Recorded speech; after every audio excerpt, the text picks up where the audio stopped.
It took just 7 seconds to shatter the Trump dynasty. Barron Trump rose and asked the forbidden question, "Ivanka, are you my mother?"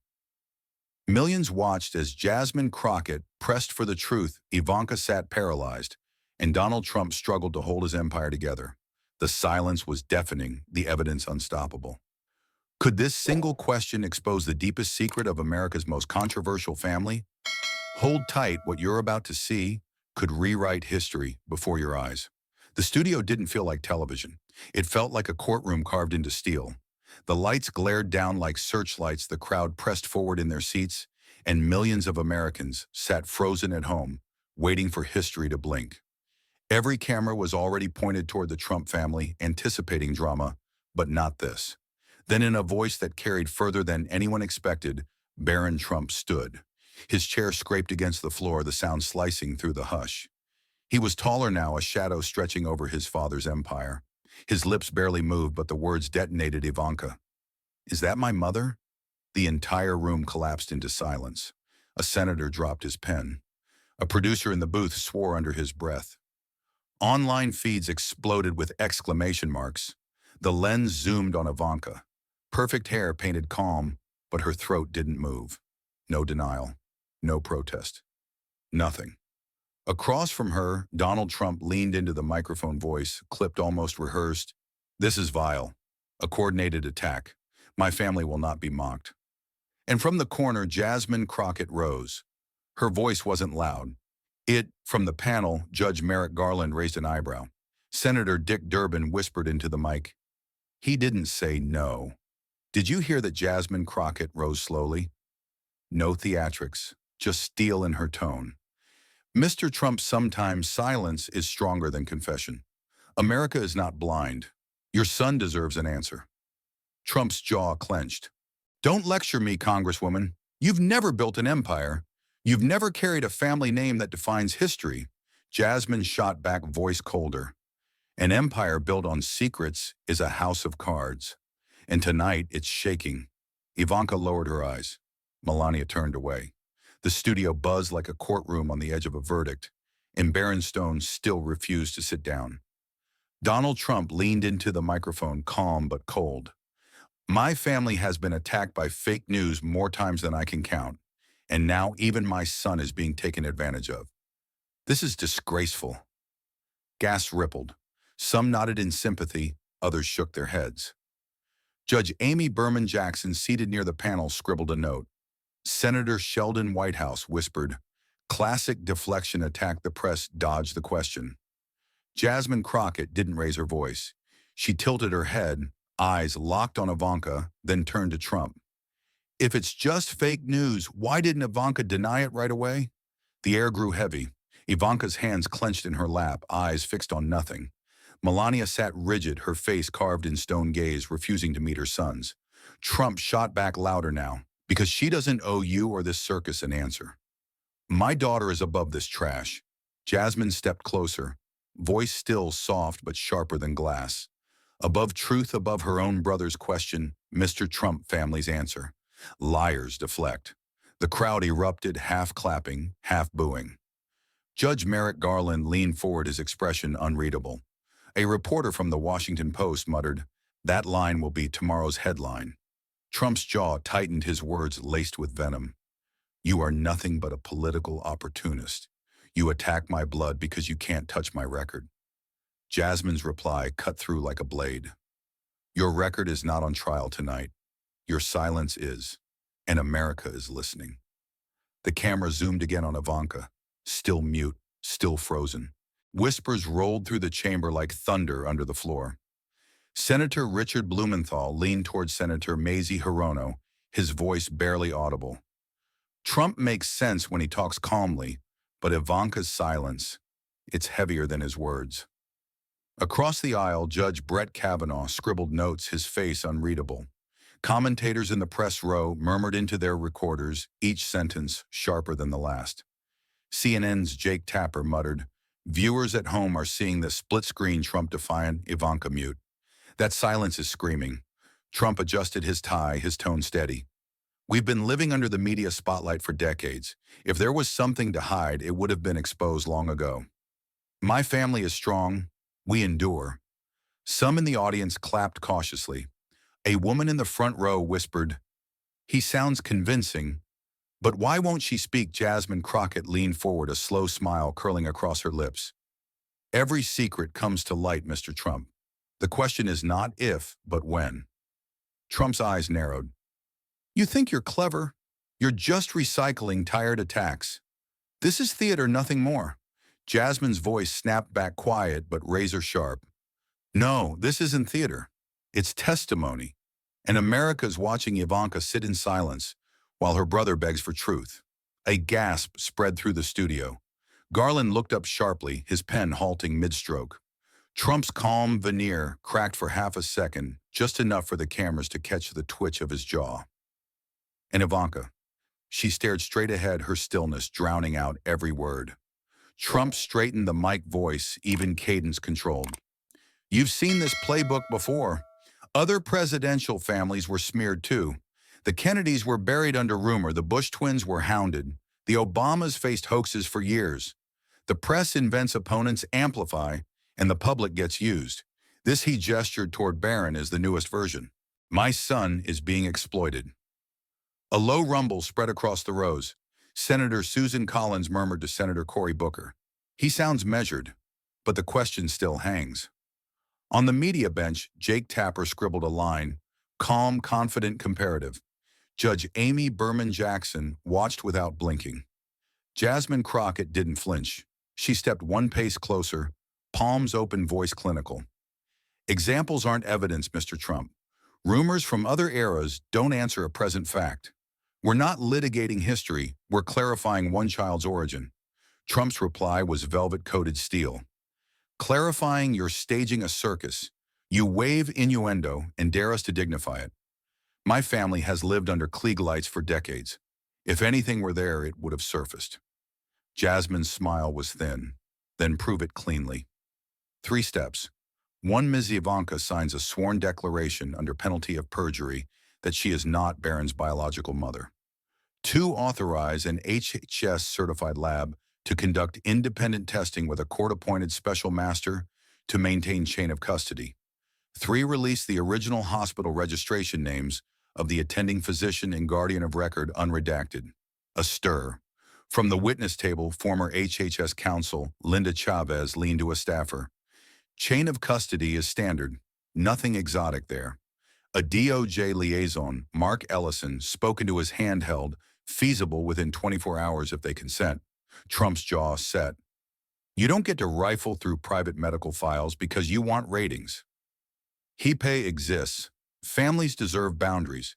Jasmine's eyes cut to Ivanka. "HIPAA allows disclosure with written consent. I'm not demanding the state take it, I'm asking her." "Ms. Trump, you can end this in 60 seconds. Sign here, or tell your brother clearly on record." She clicked a pen, held out a single-page affidavit. No cameras needed. 1 signature. A beat. 2. The audience held its breath. Trump tried to re-seize the frame. "She owes no performance to your grandstanding." Jasmine's answer was ice. "It isn't a performance. It's paternity. America hears you. We're waiting to hear her." The boom mics caught the faintest swallow at Ivanka's throat. Barron didn't sit. Judge Jackson's pen hovered. The room leaned as if gravity itself demanded an answer. Jasmine didn't blink at Trump's dismissal. She lifted the affidavit from the table, holding it between 2 fingers, like a scalpel. Her voice carried low, even, but every syllable cut. "Mr. Trump, history doesn't side with silence. Nixon tried that. He called it a witch hunt, too. Every denial he uttered bought him a week of calm, until the tapes buried him." The chamber stirred. Senator Amy Klobuchar whispered to Senator Josh Hawley, "She's baiting him with Watergate. Clever and deadly." Trump smirked, but it was brittle. "You dare compare my family to Nixon? Pathetic. Cheap theatrics." Jasmine stepped closer, the affidavit still in her hand. "Then let's talk Clinton." He wagged his finger at America, swore he never crossed a line. Denial gave him 1 month of peace, then the evidence detonated. You remember the words, "I did not have." He denied, he stalled, and when the truth exploded, it consumed him. The world doesn't remember his denials. It remembers his collapse. Gasps. A reporter from the New York Times typed furiously, "Crockett invokes Clinton, audience shakes." Judge Merrick Garland leaned back arms, crossed his face unreadable, but his gaze fixed squarely on Trump. Trump jabbed a finger across the table. "This is disgusting. You are dragging a family name through filth just for headlines. Clinton's shame was his own. Nixon's crimes were his own. My family is not theirs." Jasmine's smile was cold. "True, but the pattern is identical. The louder the denial, the shorter the time before collapse. Silence doesn't shield, it detonates." She spun toward Ivanka, her tone now sharp enough to slice glass. "You can stop this chain right now. One sentence, one denial. But every second you sit there mute, you echo Nixon's pause and Clinton's lie. And you know what happened to both." Ivanka's lips parted, then shut. The crowd groaned collectively, half in frustration, half in awe. Barron's voice, faint but clear, broke through. "Why won't you just answer me?" Every eye swung back to Ivanka. Trump's mask slipped for the first time, a bead of sweat rolling down his temple. Trump didn't raise his voice. He squared the papers in front of him and spoke with lawyerly calm. "Without evidence, it's just rumors. You can cite history all night, Congresswoman. Bring facts or drop the smear." A low murmur swept the press row. Judge Amy Berman Jackson tapped her pen, one's eyes narrowed. Senator Sheldon Whitehouse leaned toward Susan Collins, whispering, "He's holding the line. For now." Jasmine Crockett slid a red folder onto the table and flipped it open. No theatrics, just precision. "Exhibit A visitor, log photocopy from Columbia Presbyterian Neonatal Wing. Knight Barron was discharged. Signature here, initials, IT, Guardian Pickup. The clerk's stamp is intact." Trump barely blinked. "Blurry photocopy. Nothing ties that to my daughter." "Next." Jasmine nodded, already turning the page. "Exhibit B, security desk badge swipes pulled through a lawful request to hospital counsel, time-stamped. The swipe correlates to an Ivanka Trump guest credential issued by a hospital administrator, cross-referenced with CCTV time codes. From the witness table, former HHS counsel Linda Chavez spoke into the mic. Measured in dry badge logs or business records under FRE 8036. If authenticated, they're admissible." Trump's smile thinned. "Authenticated by whom? Your staffer with a copy machine." Jasmine didn't flinch. "By subpoena, Mr. Trump, and a protective order to safeguard private details. We are not scavenging, we are verifying." She pulled a final sheet. "Exhibit C, electronic health record audit, trail hash, IDs, only no medical data exposed. It shows the discharge file was accessed by a user account matching the hospital registrar and a guest liaison assigned to Miss Ivanka Trump that week." A collective inhale. Merrick Garland folded his arms, weighing. A DOJ liaison, Mark Ellison, spoke from the second row. "Chain of custody can be established in 48 hours if the court authorizes preservation." Trump kept the mask on. "Metadata and initials don't equal maternity. You're spinning ink blots into headlines." Jasmine stepped closer, voice low enough to chill. "Then end it. Right here. Sworn declaration by Miss Ivanka. Consent for a court-appointed special master and immediate litigation hold on the hospital's logs.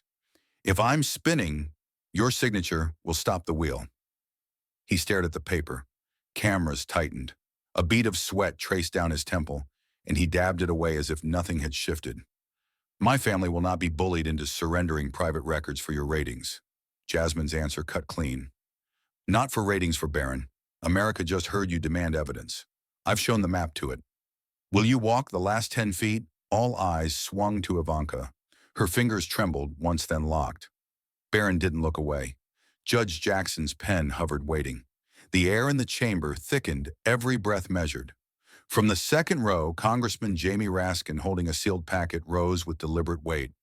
His voice cut through the hush. "Mr. Chairman, the Department of Justice has authorized the release of supplemental records from Columbia Presbyterian Hospital. The file includes the neonatal discharge ledger, specifically the section for temporary guardianship." Gasps flared across the studio. Reporters lunged forward, cameras snapping like gunfire.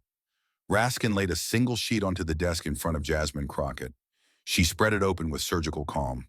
"Here," Jasmine said, tapping the page for all to see on the overhead projector line.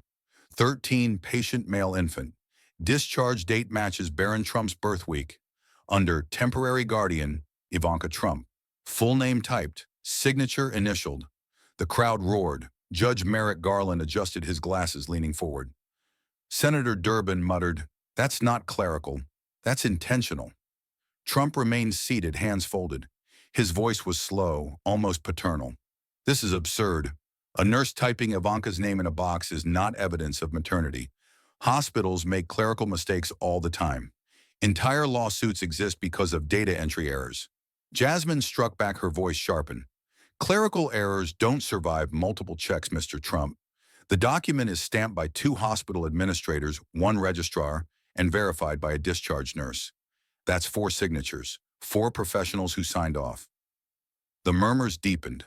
A DOJ liaison, Mark Ellison, confirmed from the witness bench, "The record bears 3 independent notary seals. Authentication is consistent with federal evidence standards." Trump's face tightened. "You're twisting an administrative line into scandal. My daughter was simply present. Present does not mean parent." Jasmine's eyes cut like glass. "Then say it clearly, Ivanka.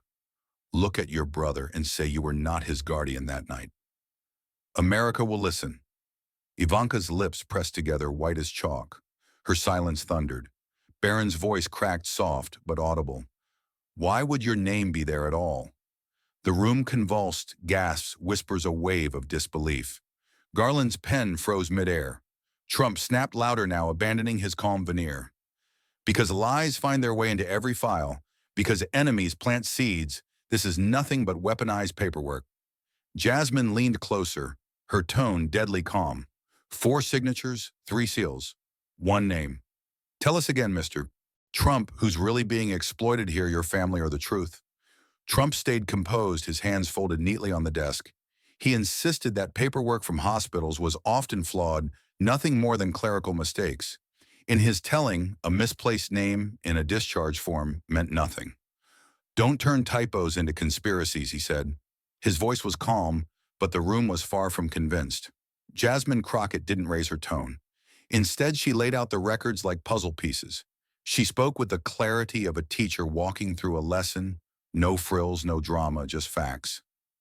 The first piece, the registrar's own note filed 2 days after Barron's discharge. It clearly stated that the entry in the guardianship box had been reviewed and required no correction. If it were just a slip of the keyboard, why leave it untouched? The second piece came from the hospital's automated system. Every discharge produced a digital trail, a time-stamped message that couldn't be altered by hand. That trail, Jasmine explained, carried the same guardian name, Ivanka Trump, locked into the system on the very day Barron went home. And then came the third piece, the notary log at the visitor desk. On the day Barron was released, a signature was recorded under custody of infant release. The initials matched Ivanka Trump's. 3 separate records, 3 different angles, all pointing to the same name. Around the chamber, lawmakers whispered. These weren't rumors. They weren't headlines spun from gossip. They were dry, bureaucratic forms, mundane on their own, damning when lined up together. Trump stayed steady, but his explanation that mistakes simply multiplied sounded thinner now. Every eye drifted to Ivanka, who sat rigid, her hands pressed so tight the knuckles turned white. Jasmine leaned forward, her eyes fixed on Ivanka. The papers were already on the table, the discharge ledger, the digital trail, the visitor log. 3 angles, 1 name. No shouting, no theatrics. Just a single question sharpened to a blade.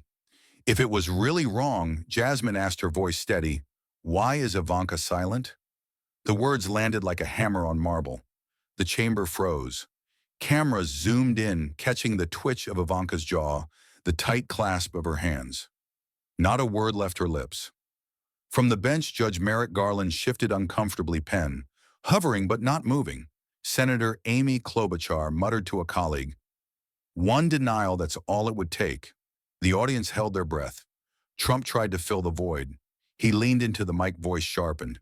"Because she won't dignify this circus. She refuses to play along with your political theater."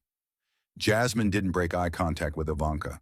She pressed further, her tone colder. "A mother would speak. A sister would speak. Silence is not dignity, Mr. Trump, it's weight. And tonight it hangs over your daughter like a verdict." Gasps erupted. Reporters typed furiously. CNN's live caption blinked across the bottom of the screen. Crockett's silence is not dignity, it's weight. Ivanka shifted in her chair, lips parting for a moment, then closing again. Her throat moved, but no sound followed. Barron's eyes burned from the second row, his voice breaking into the tense air. Please, just tell me. The room collapsed into stunned murmurs. Judge Amy Berman Jackson closed her eyes as though she'd seen this play before the accusation denial. Then the silence that broke everything. Trump slammed the desk, his patience cracking. Enough, my daughter owes you nothing.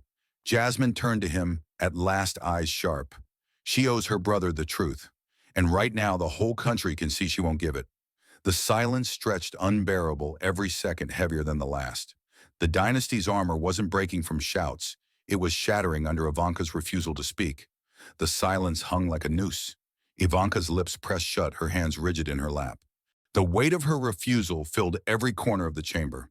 Then from the second row, a voice cracked through the tension. Barron Trump stood taller than the cameras, remembered his face pale, but eyes burning. His throat tightened, words fighting their way out. I just want to know the truth. It wasn't a roar. It was a choked cry, and that made it more devastating. The auditorium shook not from applause, but from the gasp that rippled through every spectator, every lawmaker, every reporter, typing at breakneck speed. Judge Merrick Garland set his pen down, staring at the boy. Senator Dick Durbin whispered almost to himself, "That's not politics, that's pain." Trump pivoted, his composure slipping. He raised a hand as if commanding silence. My son is being manipulated. This is exploitation in front of the nation. Shame on you. But Jasmine Crockett cut in eyes, never leaving Barron. No, Mr. Trump. That's not exploitation. That's a child begging for honesty. The room thundered with murmurs. Reporters yelled questions into the storm. Ivanka's shoulders quivered, but still she said nothing. Melania sat statuesque, her gaze locked on some distant horizon. Barron's voice cracked again, louder, now the raw edge of grief cutting through. Why won't anyone just answer me? Am I not owed that his words hit harder than any subpoena, sharper than any headline? The studio's walls felt like they might split under the pressure. Trump slammed a fist onto the desk, the boom echoing. Enough, this is not his burden. This is a political ambush masquerading as family business. Jasmine stepped forward, voice icy calm. No, Mr. Trump, this is not politics. This is your son. America just heard him, and America's asking the same thing. Why won't she answer? All eyes swung back to Ivanka. The lights burned hotter. Her silence no longer looked like restraint. It looked like surrender. Barron's trembling words still echoed when Donald Trump snapped. His calm exterior fractured his tone, climbing higher with every breath. This is a ploy to target my family, he shouted, the mic trembling under the force of his voice. The chamber jolted. Senators shifted uncomfortably, reporters clattered on their keyboards, and Judge Amy Berman Jackson raised a brow, noting the sudden crack in composure. Trump's face reddened as he turned his fury toward Jasmine Crockett. You've built your career by tearing down people stronger than you. You thrive on scandal. You hide behind paperwork and bureaucrats, and you dare to weaponize my own son against me. Jasmine didn't blink. She clasped her hands calmly, letting the storm rage. Trump pressed harder, voice shrill. You've never created jobs, never signed a payroll, never carried a family name on your back. You're a nobody elevated by leftist networks to spit on people like me. And now you drag my daughter into a pit just to score cheap points. Gasps spread, Senator Cory Booker muttered.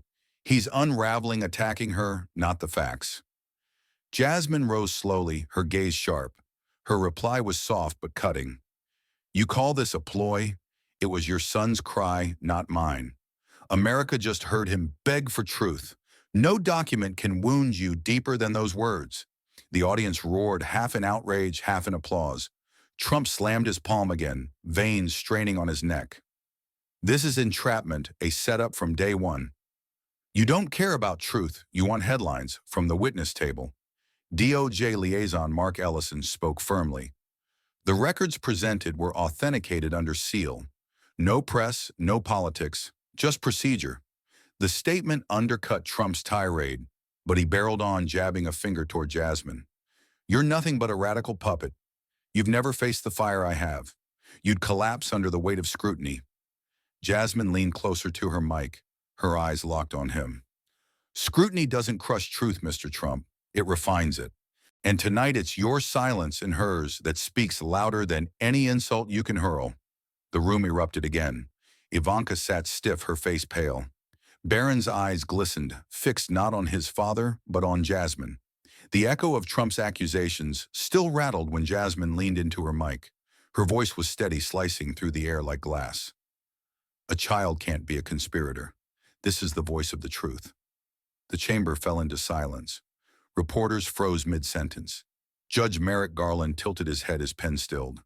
Even the camera operators held their breath, the lenses locked on Barron's face, red-eyed, trembling, but unflinching. Jasmine pressed on, her tone colder. You claim this is theater. You claim this is an ambush. But the cry we all heard was not staged. It was raw. It was your son begging for honesty while you and your daughter hide behind silence. Trump's jaw clenched. He tried to laugh, but the sound cracked. He's young. He doesn't know what he's asking. Children are emotional. They can be used. The words drew audible groans. Senator Amy Klobuchar shook her head. Senator Cory Booker muttered, "Did he just dismiss his own child?" Jasmine didn't hesitate. Used Mr. Trump, the only one using him is you parading your family when it suits you, muzzling them when it doesn't. Barron's plea was not coached. It was pure. And you can't spin purity into politics. Gasps, then applause broke from the gallery. Trump's face burned crimson. He slammed a fist onto the table, but the thud was drowned by the roar of the crowd. Ivanka sat rigid, her lips pressed shut, her knuckles white. Barron's gaze didn't leave her heavy as a verdict. Jasmine leaned back, her words slow, deliberate. America has seen scandals, lies, denials. But nothing is heavier than a son asking his sister for truth and being met with silence. The studio buzzed, half electrified, half horrified. Trump straightened in his chair, forcing composure back into his voice. The flush on his cheeks remained, but his tone tried to return to the cold authority he once commanded. Ivanka is silent because she doesn't want to be dragged into this dirty political game, he declared, his finger stabbing the air toward Jasmine Crockett. The chamber stirred. Reporters exchanged looks. Some shook their heads. Judge Merrick Garland leaned back, arms crossed, studying Trump's performance. Trump continued, layering his defense with historical analogies. Every powerful family in history has been smeared by political enemies. The Kennedys, the Clintons, even the Bushes' falsehoods were their daily bread. Lies are currency in Washington. My daughter refuses to give them oxygen. That is not weakness, it is dignity. A few murmurs of approval flickered in the crowd, but they quickly drowned beneath the silence of those waiting for more. Trump pressed harder, integrating the consequence he needed the audience to believe. Her silence is not surrender, it is protection. Protection of our family's honor, protection from vultures who would exploit every syllable to feed headlines and destroy reputations.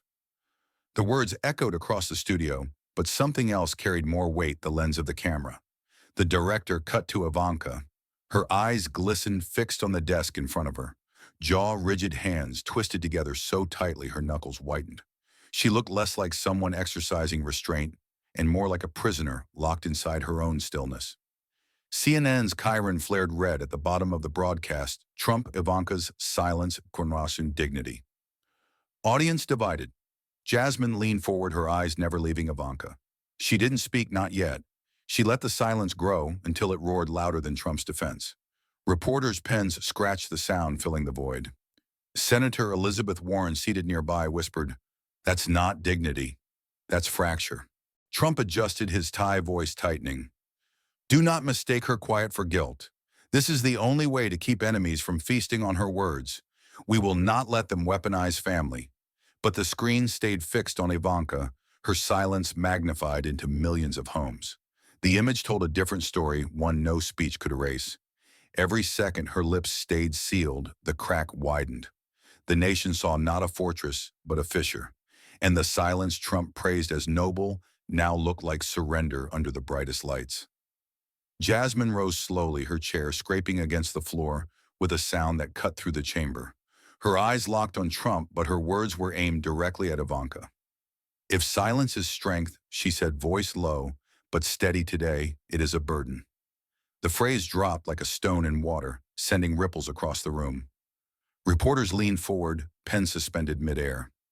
Judge Amy Berman Jackson shifted her gaze, narrowing with quiet recognition.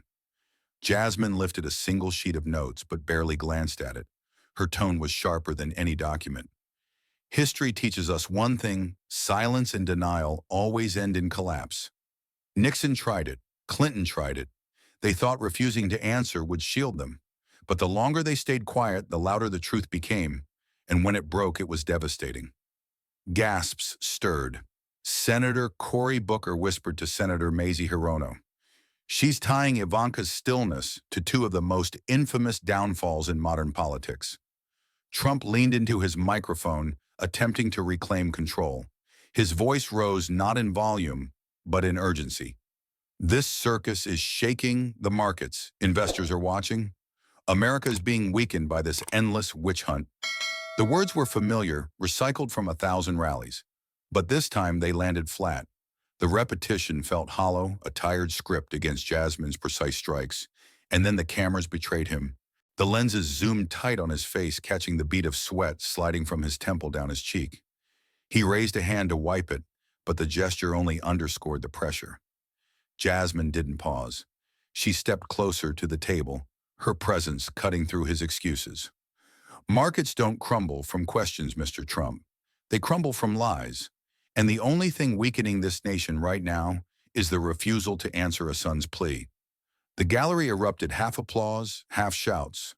Commentators in the press box exchanged glances. Even those inclined to defend Trump scribbled furiously, knowing the narrative had shifted. The audience's energy tilted unmistakably. Heads nodded toward Jasmine. Whispers of, "She's right," ran through the aisles. Trump's face reddened further, his calm unraveling thread by thread. The silence Ivanka clung to now weighed heavier than his defenses. It was no longer dignity, it was liability. And the crowd knew it. The tension finally broke, not with words, but with tears. Ivanka's eyes brimmed, and before she could stop them, hot streams cut down her face. The cameras zoomed in mercilessly, capturing every drop as it fell onto the microphone in front of her. The sound of her breath hitched broadcast live to millions. But still she said nothing. The silence now was deafening. Viewers across America watched as the polished image of the perfect daughter cracked in real time. Reporters scribbled furiously. Senator Elizabeth Warren muttered to Dick Durbin, "That's not strategy, that's collapse." Trump panicked. He fumbled for a handkerchief, dabbing sweat from his brow, forcing a smile that never touched his eyes. His attempt at composure was betrayed by the quiver in his voice. "My daughter is emotional because of these cruel attacks," he insisted. "This is what happens when a family is smeared without mercy." The explanation rang hollow. The cameras betrayed him again. The director split the screen on one side, Ivanka sobbing, eyes lowered, shoulders trembling. On the other, Barron Trump, jaw, tight gaze, frozen like steel. His stare cut colder than any question. Judge Amy Berman Jackson scribbled something in her notes but paused, shaking her head. Commentators whispered among themselves, "If it were false, why won't she just speak, Jasmine?" Crockett did not move. She let the image hang the screen itself, becoming testimony. When she finally spoke, her words were quiet, piercing. "Tears can move a nation, but silence in this moment convicts louder than any document." Gasps rolled across the room. Trump shot back, his voice cracking. "You're exploiting her pain. This is disgraceful." Jasmine turned toward him, her tone surgical. "No, Mr. Trump. What's disgraceful is a son begging for truth while his sister cries and his father hides behind excuses." The chamber erupted, half applause, half outrage. The spectacle was unbearable, but no one looked away. On every screen, Ivanka's tears glistened under the lights, while Barron's unblinking stare bore down. It was no longer just a political showdown. It was a family unraveling under the world's gaze. The chamber still reeled from Ivanka's tears when Jasmine Crockett drew a red-sealed envelope from her binder. She held it high enough for the cameras to catch the official stamp. The studio hushed, every cough, every shuffle died away. "Mr. Chairman," she said, her voice clear, "this is the certified DNA report. conducted by the Independent Medical Forensics Agency in Maryland. 3 experts, 3 separate confirmations, chain of custody intact. The clerk rushed forward, handing copies to Judge Merrick Garland and the committee. Garland adjusted his glasses, reading silently as the audience leaned forward. The pages bore not just results, but signatures. Dr. Helen Strauss, Dr. David Klein, Dr. Miguel Alvarez, all respected forensic specialists with decades in federal cases. Jasmine laid the chain of evidence on the table, sealed vials logged by courier custody forms, signed by neutral officers, archival hashes verified against lab servers. She spoke without drama, only precision. The probability of maternal link between Barron Trump and Ivanka Trump, 99 does 87%. Scientific certainty beyond reasonable dispute. Gasps exploded in the gallery. Reporters yelled over each other, some clutching their phones like weapons. CNN's Chiron switched instantly. Breaking DNA evidence presented in hearing. Trump's jaw tightened, but he forced out a laugh. He leaned back, waving a hand dismissively. DNA results can be falsified. Labs make mistakes. Samples can be tampered with. You think a sheet of paper can destroy a family? Pathetic. Jasmine's reply was immediate, her tone icy. This isn't a sheet of paper. It's corroborated by 3 independent scientists who have testified under oath in federal courts. The same system that has sent criminals to prison and exonerated the innocent. If you're claiming fraud, then you're accusing every doctor who signed these pages. Judge Garland looked up, his brow furrowed. Congresswoman, are the experts available for questioning? Yes, Your Honor, Jasmine answered. They've provided sworn affidavits and are on standby for subpoena. Trump shifted in his seat, sweat glistening under the lights. He tried again, louder this time. Fake news. Another setup. You people will do anything to tear me down, but the image on screen told a different story. Ivanka's tears still drying. Barron's eyes locked on the report, and Trump, once unshakable, reduced to shouting against science. The studio vibrated with the weight of revelation. The silence that once protected, now shattered under numbers no denial could erase.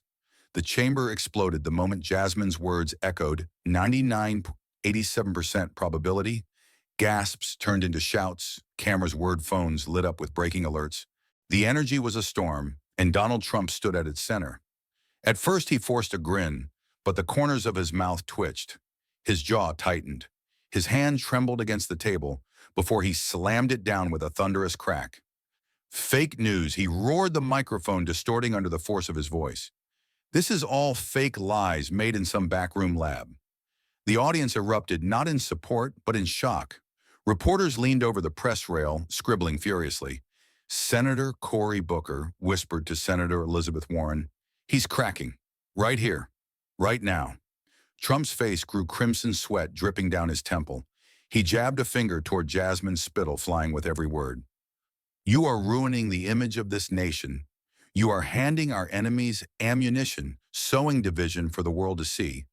Do you think Russia, China, Iran aren't watching this circus? You disgrace America with every second of this sham. But the cameras told another story. The split screen showed Jasmine calm, holding the DNA folder like an anchor, while Trump flailed his hand, pounding the desk again and again.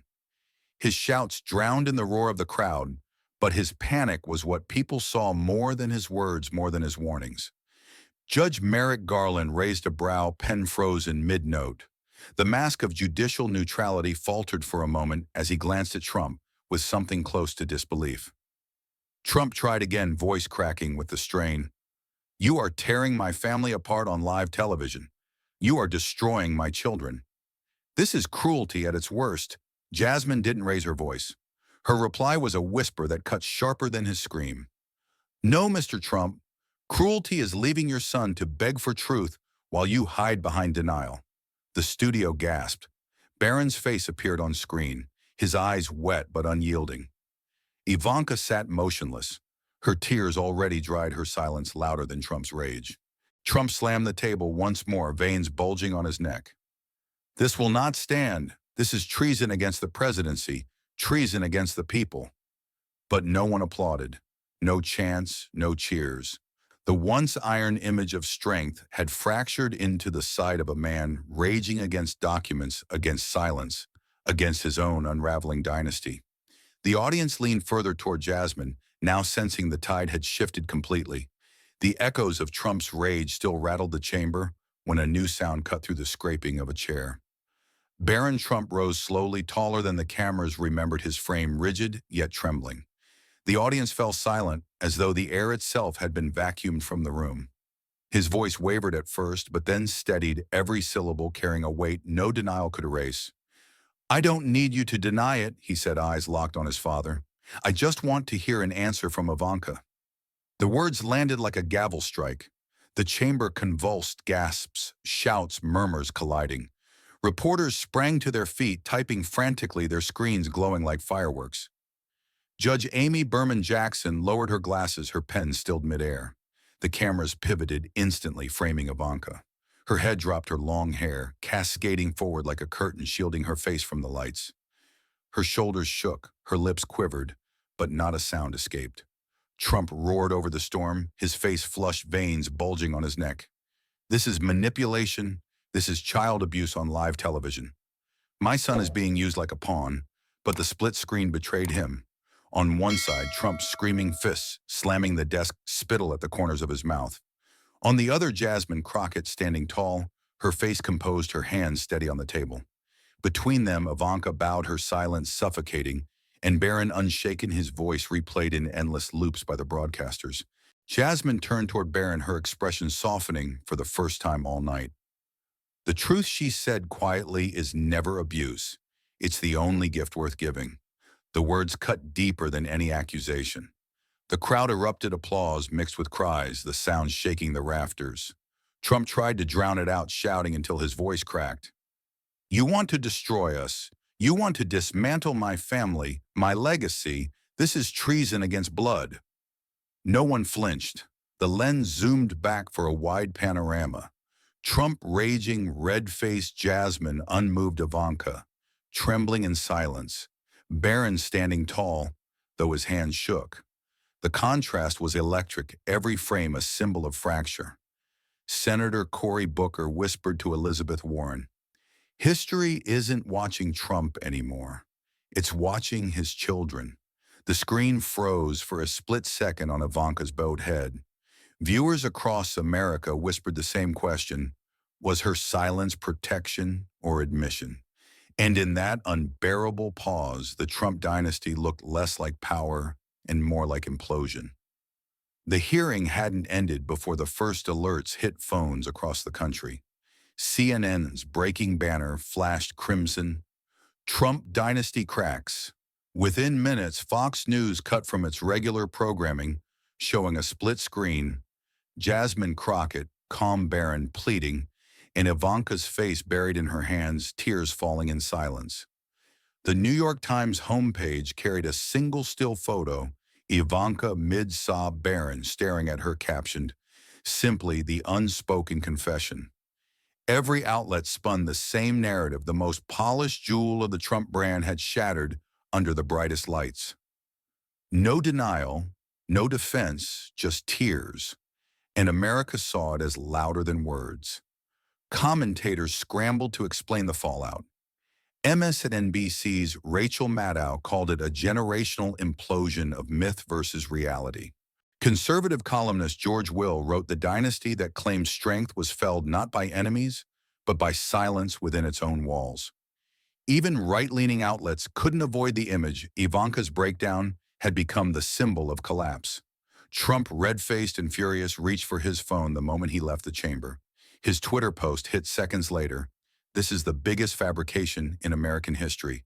Fake DNA, fake hearing. Nothing but lies." The tweet detonated across social media. But instead of rallying his base, it was mocked relentlessly. One reply from comedian Patton Oswalt went viral: "If tears are fake, then Hollywood better give Ivanka an Oscar tonight." The hashtag unspoken confession trended worldwide within the hour. Screens across America replayed the same clip, Barron's trembling voice. "I just want to hear an answer from Ivanka." Then the camera cutting to her bowed head, shoulders shaking. Anchors spoke over the loop, calling it the moment truth eclipsed politics. On Capitol Hill, lawmakers reacted in real time. Senator Elizabeth Warren told reporters, "This wasn't about partisanship. It was about a boy demanding honesty. That's bigger than politics. Even Senator Lindsey Graham, usually one of Trump's fiercest defenders, admitted on Fox. That image, it's going to be hard to explain away. Trump tried again the next morning, railing on Truth Social. They want to destroy me because they can't beat me. They want to ruin my family because I stand for you, the American people. But the message felt smaller than the storm outside.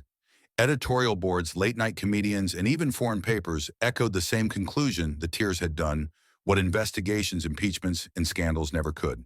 They pierced the facade. The dynasty was no longer invincible, it was fractured before the world. By sunrise, America had taken sides. On AM talk radio, a Vietnam veteran from Ohio choked up on the line. That boy just wanted to know the truth. A nurse in Phoenix posted a shaky video between shifts. 10 seconds Ivanka. One sentence. Set him free. Coffee shops, union halls, church foyers everywhere, people replayed the clip and argued as if the hearing had taken place at their own kitchen tables. Cable panels stacked 4 or 5 boxes at a time. Lower thirds screamed Barron's plea while producers looped the same 5 seconds, his mouth-forming answer, her head dipping, shoulders trembling. On Reddit and Facebook, the most shared comment said it plain, a boy who just wants to know the truth. The empathy was tidal. Yet another current pulled the other way. Callers to a conservative station in Dallas were livid. If it isn't true, why not say it? A mother of 3 in Tampa wrote, I've told my kids the hard things. Privacy ends where trust begins. Even some longtime Trump supporters hedged I'd back him tomorrow if Ivanka would just speak tonight. Politicians pounced, each trying to ride the wave without getting dragged under. Senator Elizabeth Warren told a crush of reporters on the Hill, this isn't about party, it's about a child's right to clarity. Senator Ted Cruz on a hurried Fox hit tried to split the difference. I'm wary of show trials.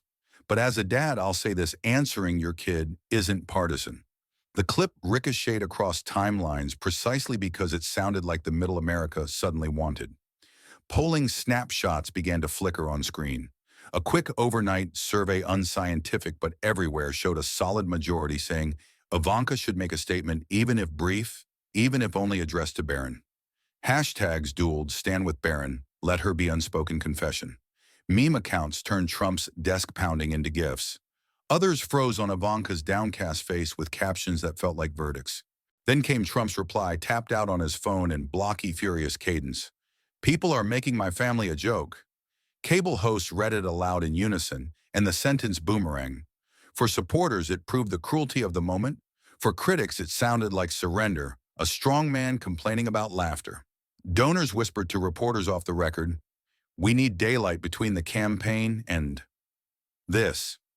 A friendly radio host begged for a clarifying interview. Give us 2 minutes on the air, say it's false, and we move on. But no interview came. Silence hardened into image. Image curdled into narrative. At a suburban Bible study in Indiana, a pastor told his group, truth and mercy aren't enemies.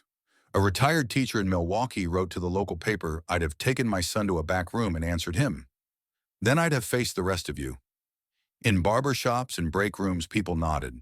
The fight had slipped its political frame. It was now about the ancient things, kin belonging, the right to ask who you are. On Fox, a longtime anchor, careful as ever, finally said what others tiptoed around. It would help to hear directly from Ivanka. On MSNBC, a guest psychologist called it attachment trauma televised. The New York Post ran a brutal, punchy cover, say it. Even late-night comics, the ones Trump loved to hate, softened when they reached Barron's line. The laugh lines died in their throats. Trump tried again at a rally hastily scheduled in a friendly county. They want to turn us into a punchline. The crowd cheered by muscle memory, but the sound thinned toward the back. Phones were out, yes, but recording, not roaring. The White House lights blazed at midnight as Donald Trump stormed into an emergency broadcast. His tie was loose, his face glistening under the studio lamps. He slammed both hands on the podium and barked into the microphone, his voice cracking with fury. Conspiracy. It's all a conspiracy, he shouted, repeating the word like a lifeline. They fabricated the DNA, they staged the tears. They are weaponizing my own family against me. For years, such performances had electrified his base, but this time the reaction was different. The networks carried his words live, yet the scroll beneath told another story. Doubts grow over Trump denial. Silence of Ivanka at center. On Twitter, hashtags turned venomous. A user posted Ivanka's tear-streaked face alongside Trump's ranting, captioned, "If it's a conspiracy, why doesn't she deny it?" The tweet hit 1 million likes in under an hour. Another viral post read, "You can shout conspiracy all night, but silence speaks louder." Even conservative commentators struggled. On Fox, Laura Ingraham paused mid-sentence before admitting, "The president is fighting shadows." The country saw what it saw. In living rooms across America, families watched in disbelief. A mother in Detroit murmured to her husband, "He sounds less like a leader and more like a man cornered." At a diner in Pennsylvania, truckers argued whether Trump's rage was authentic or desperation. The waitress cut in, "Doesn't matter. Barron's plea was real. That's what I'll remember." Jasmine Crockett, watching from her office, said nothing. She didn't need to. Trump's unraveling was unfolding without her intervention. Still, reporters camped outside her door, begging for a quote. All she gave was one line, "I don't need to add anything." America already heard the answer. Meanwhile, politicians sharpened their knives. Senator Elizabeth Warren tweeted, "Truth doesn't need a stage. It needs courage." Senator Mitt Romney, more restrained, told NBC, "The shouting is political theater." The silence in that hearing was history. Trump pounded the podium again, his voice hoarse. "They're trying to destroy me because I fought for you. This is the greatest hoax in American history." His fists shook, his eyes darted from camera to camera, searching for belief. But ratings told the story. Viewership dipped mid-speech, audiences switching back to replays of Ivanka's tears and Barron's defiance. Memes multiplied Trump screaming conspiracy next to Barron's steady gaze underlined with the caption, "Which looks like the truth." By morning, the headlines were merciless. The Washington Post, "A dynasty at war with itself." The Wall Street Journal, "Markets unmoved by Trump rage." Investors want clarity. Even tabloids piled on New York Post, "Tears don't lie." The emergency broadcast meant to project strength had only deepened the fracture. Trump's cries of conspiracy no longer sounded like a defense, they sounded like surrender. The country was still buzzing from the failed midnight address when the hearing reconvened. Cameras hummed, phones hovered, then a chair slid back, the soft scrape as distinct as a gunshot in the hush. Barron Trump stood. His eyes were red but clear, the tremor gone from his voice. He didn't look to his father or to the crowd or to the forest of lenses. He looked at the table, the stack of papers, the seals, the signatures that had turned into a national mirror. "I don't want power," he said, and the words rolled across the room like thunder with no lightning. "I just need the truth." Everything stopped. Not a cough, not a whisper, not a shuffle. Judge Merrick Garland set his pen down. Senator Elizabeth Warren swallowed hard. Even the camera operators forgot to breathe. After weeks of bluster, this single sentence felt like a verdict on a country addicted to noise. Barron continued softer now. "I didn't ask for this stage. I didn't choose the lights. I asked for an answer, and I still don't have one." A reporter in the press row wiped a cheek and kept typing. Somewhere in the back, a staffer's phone buzzed with a message that simply read, "He sounds like us." It was what millions felt in living rooms from Des Moines to Detroit, that the boy on the screen was voicing the oldest American prayer. "Tell me the truth, even if it hurts." Trump leaned toward the mic, searching for footing. "Son, these people want to—" Barron didn't raise his voice. He raised a hand. The gesture wasn't defiant, it was final. "Please, not these people, not politics, just the truth." Jasmine Crockett stood but didn't speak. She didn't have to. Her presence was a boundary line no rhetoric could cross. The evidence had been placed on the table. The DNA report lay in plain view like a bell that had already been rung. Ivanka stared at her folded hands, knuckles blanched. The camera found a single tear suspended at her lash, then falling. America leaned forward, millions of strangers, all feeling the same instinct: say it. Say anything. Break the spell of silence that had turned a family into a battlefield. A microphone picked up the faintest sound, Barron's breath catching. "If the answer is no, say it. If the answer is complicated, say that. But say something. Please." The plea didn't feel like theater. It felt like home, a son asking in a kitchen at midnight when the house is finally quiet. You could hear it in union halls and Bible studies in diners and classrooms, a murmur of assent. A nation nodding with the boy. Trump's jaw worked. He tried to redirect to invoke markets and enemies and plots, but the words wouldn't come. His strength, the showman's command, was useless against a child's insistence. He dabbed at his cheek with a white handkerchief that suddenly looked like a flag. Judge Amy Berman Jackson leaned to the mic, careful and humane. Ms. Trump, you are not under compulsion to answer, but if you wish to be heard, the committee will yield. The room held its breath as Ivanka lifted her head half an inch, then closed her eyes. Silence again. A silence that rang like a bell. Jasmine finally spoke, voice barely above a whisper. The record stands. The nation has heard the question. The nation can see the answer. It wasn't gloating, it was grief. The kind you hear at the end of long trials and in hospital corridors. A truth no one wants, said gently, because there's no other way.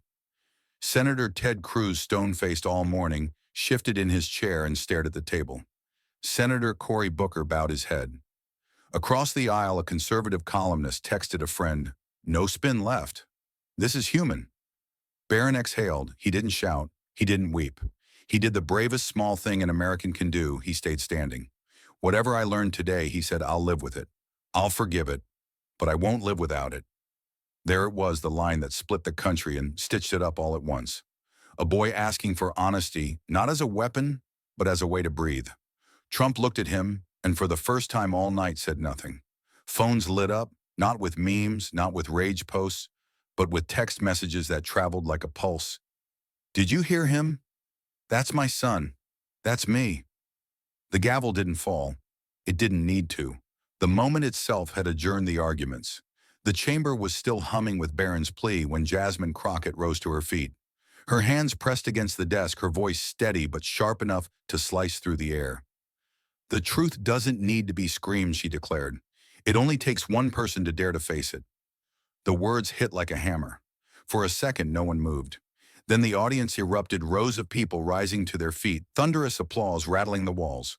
Reporters stood too, not out of protocol, but instinct, their pens forgotten as their hands clapped. The cameras panned across the chamber, capturing a rare moment, Democrats and Republicans alike, some even reluctant, joining the ovation. On social media, the clip exploded within minutes. "Dare to Face It" began trending, followed by "Truth Doesn't Scream."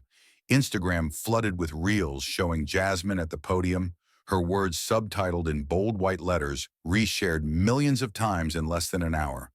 TikTok teens mashed her speech over rap beats, while Facebook feeds of older Americans carried the uncut clip with captions like, "Finally someone said it plain."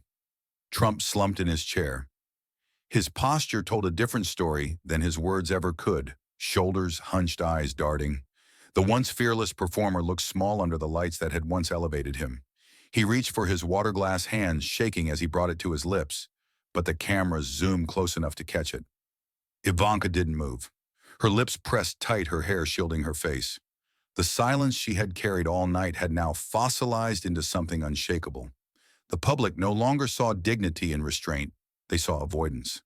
The weight of it bent her forward until she seemed smaller than anyone had ever remembered her. Melania, seated stiffly at the far edge of the row, finally turned her head, not toward her husband, not toward her children, but away from them all. The cameras tracked her movement, eyes narrowed, lips pressed into a lined gaze fixed on the exit door. The split screen fed into living rooms across the nation, Jasmine standing firm, voice echoing in captions. Trump folded in his seat, Ivanka silent and broken, Melania retreating. It wasn't just politics anymore. It was tableau, a living painting of collapse. Judge Merrick Garland leaned forward, tapping his pen lightly against the desk. His face betrayed nothing, but his gesture spoke volumes. The record was set, the evidence complete. There was no need for further argument. Trump tried to rise, leaning into the mic as if he could reclaim momentum. His voice cracked. You think this is truth. You think humiliating a family makes you righteous." But his words fell into the noise of clapping. They were swallowed before they reached the back row. No camera cut to him. No chyron flashed his words. The network stayed on Jasmine's line, replaying it again and again. The truth doesn't need to be screamed. Jasmine sat down slowly folding her hands, her eyes still fixed on the Trumps. She didn't smile. She didn't gloat. She let the silence that followed speak louder than anything she could have added. On Twitter, Senator Elizabeth Warren wrote, "Leadership is measured not by volume, but by courage. Jasmine Crockett just proved it." Even Senator Mitt Romney echoed the sentiment, facing the truth is not partisan. It's American. The backlash to Trump's slump came quickly. Late-night hosts mocked the sight of him sinking into his chair, sweat staining his collar. Editorials blasted his meltdown with the Washington Post writing, "When the applause rose, Trump sank." Meanwhile, Americans across the country posted their own reflections. A teacher in Wisconsin shared, "My students will read this speech in civics class next year." A truck driver in Texas recorded a TikTok. "That woman spoke for all of us. Truth doesn't need to be screamed."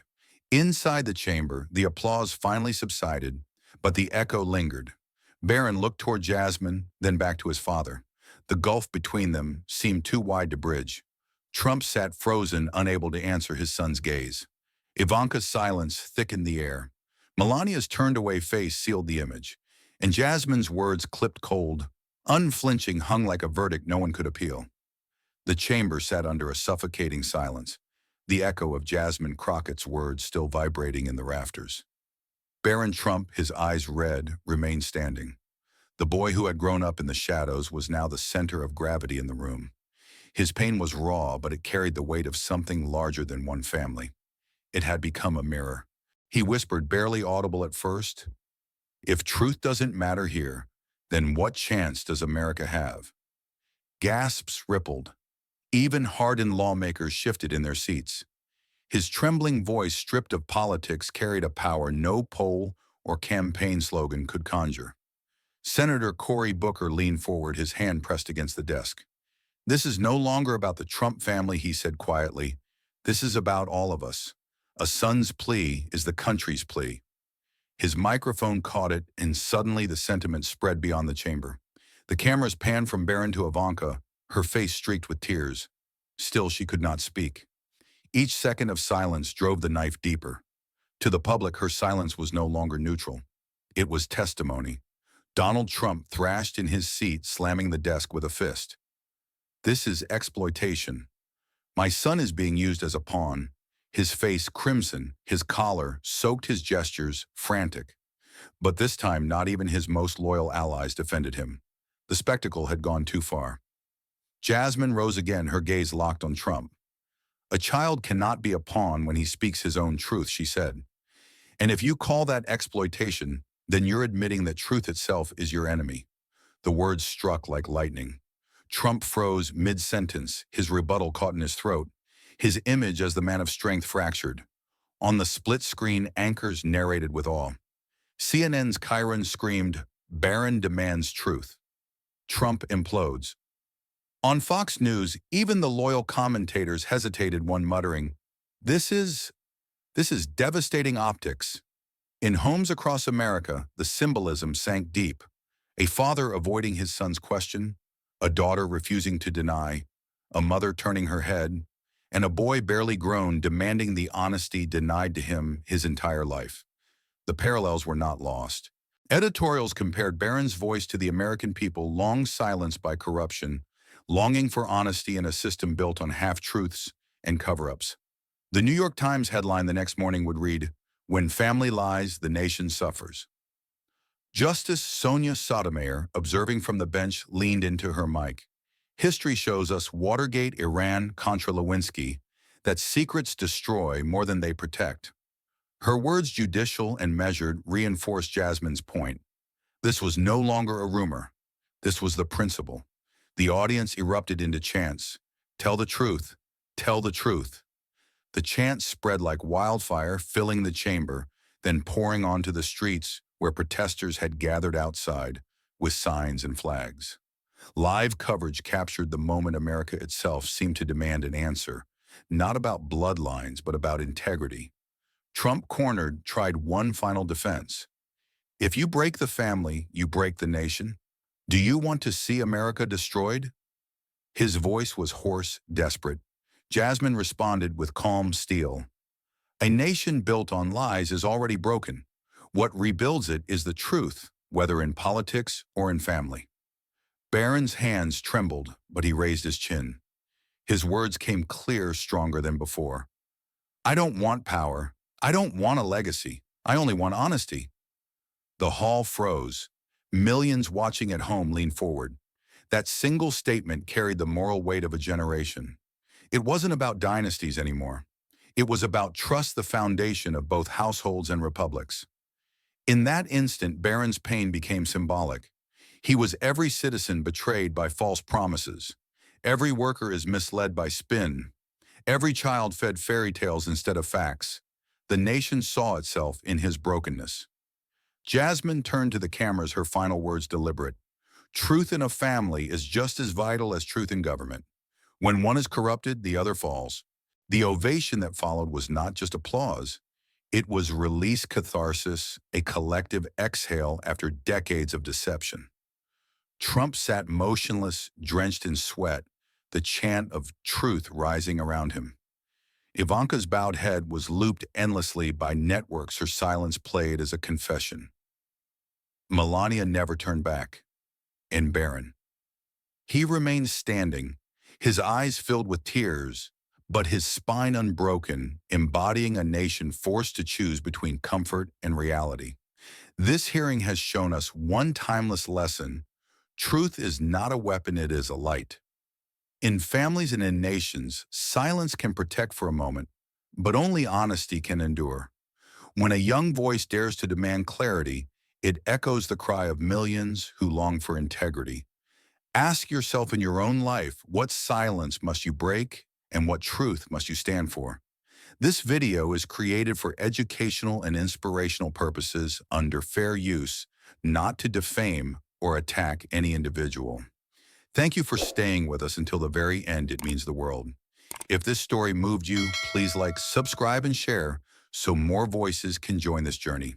Until next time, stay strong, stay awake, and I'll see you in the next video.